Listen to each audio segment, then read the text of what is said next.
একটি বাস্তবধর্মী গল্প। চাকরিহারা এক কঙ্কালের গল্প। দিনটা ছিল 3 এপ্রিল। প্রতিদিনের মতো সকালে বেরিয়ে স্কুলে গিয়েছিলেন, কিন্তু জানত না আজের দিনটা 26,000 শিক্ষকদের চোখের জল ঝরে পড়বে। বাঁকুড়া জেলার ছোট্ট একটা গ্রামে বাস করতেন রবি দত্ত। খুব গরিব পরিবারের ছেলে। বাবা মা রোগশয্যায়, বাড়িতে শুধু রবির রোজগারে দিন চলত। 2016-তে এসএসসি পরীক্ষায় উত্তীর্ণ হয়ে এক সাধারণ স্কুল শিক্ষক পদে চাকরি করতেন। স্কুলে শিক্ষকতা করে জীবন মোটামুটি গুছিয়ে উঠেছিল। স্ত্রী অর্পিতা, ছেলে সায়ন, ছোট্ট সংসারে শান্তির বাতাবরণ ছিল। তারপর এলো এসএসসি কেলেঙ্কারির ঢেউ।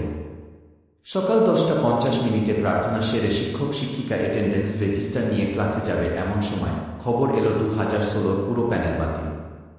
সুপ্রিম নির্দেশ, তুমি আর শিক্ষক শিক্ষিকা নও, তোমার আর চাকরি নেই, আর ক্লাসে যাওয়া হবে না, আর ক্লাস নেওয়া হবে না।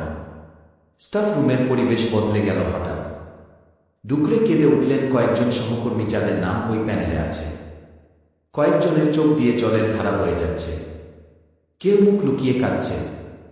সিনিয়র শিক্ষিকারাও ওদের জড়িয়ে ধরে কাঁদছিল। স্কুল থেকে চলে যাবার সময়টা ছিল খুব কষ্টের। শত শত ছেলে মেয়ে ডুকরে ডুকরে কাঁদছে ওদেরকে ঘিরে। কেউ জড়িয়ে ধরছে, কেউ দূর থেকেই কাঁদছে। অন্যান্য শিক্ষক শিক্ষিকারাও কাঁদছে। গোটা স্কুল শোকে মুহ্যমান হয়ে পড়ল।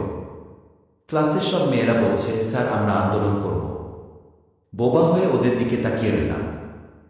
সকল ছাত্র ছাত্রীকে বলল, তোরা ভালোভাবে পড়াশোনা করিস, আর যা যা পড়িয়েছি ভুলিস না রে। তবে জীবনে শুধু বড়লোক নয়, সত্যিকারের বড় মনের মানুষ হোস। প্রিয় শিক্ষকের চলে যাওয়া মেনে নিতে পারল না ছাত্রছাত্রীগুলো। তারা কাঁদতে শুরু করল, যেন সেই রবি ঠাকুরের যেতে নাহি দেব কবিতার লাইনের মতো। দুচোখে অশ্রু যেন আর ধরে না। কিছু করার নেই, সুপ্রিমের আদেশ। সহকর্মী, ক্লাসরুম, অতি পরিচিত টেবিল, সব কিছুর প্রতি মায়া কাটিয়ে শেষ বিদায় নিল। মন ভারাক্রান্ত অবস্থায় বাড়ি ফিরল। পাড়ার মোড়ে প্রতিবেশীদের কথা ভেসে এলো কানে। তবু আমাকে দেখে কিছুটা চুপ করে তাকিয়ে দেখল। কেউ কেউ অন্য কাউকে চুপি চুপি কিছু বলছে। বাড়িতে আসতেই ঘরটা যেন মুহূর্তে নিঃশব্দে জমে গেল। সবাই সবার চোখের দিকে তাকাচ্ছে, কিছু বলার ভাষা নেই। বৃদ্ধ বাবা মায়ের পায়ের কাছে গিয়ে বসে পড়ল আর কাঁদতে লাগলো। বাবাকে বলতে লাগলো, কেন আমাকে এত খরচা করে পড়াশোনা করালে, আর 5 জনের মতো অন্য কিছু শেখাতে পারতে। এখন আমি কিভাবে ছেলেকে বড় করব? কিভাবে তোমাকে ডাক্তার দেখাবো? বাবা মাথায় হাত বুলিয়ে একটু সান্ত্বনা দিতে লাগলো। এই প্রজন্ম সাক্ষী হলো, সরকারি চাকরিও কোনো নিশ্চয়তা নেই। ছেলে সবার মুখের দিকে তাকিয়ে তাকিয়ে দেখছে। সে জানে না কি হয়েছে তার বাবার সাথে। বউ এর দিকে তাকানো যাচ্ছে না, কেমন যেন নির্বাক জীবন্ত লাশ হয়ে দাঁড়িয়ে আছে। সবার মনের মধ্যে একটাই প্রশ্ন, সংসারটা কি ভেসে যাবে, নাকি ন্যায় বিচার হয়ে যোগ্যরা আবার স্কুলে ফিরে যাবে? কিছু অযোগ্যদের দুর্নীতির জন্য আজ এতগুলো পরিবার দিশেহারা হয়ে পড়ল। চারিদিকে রাজনৈতিক দলের ভোট বাড়ানোর আদব কায়দা শুরু হলো।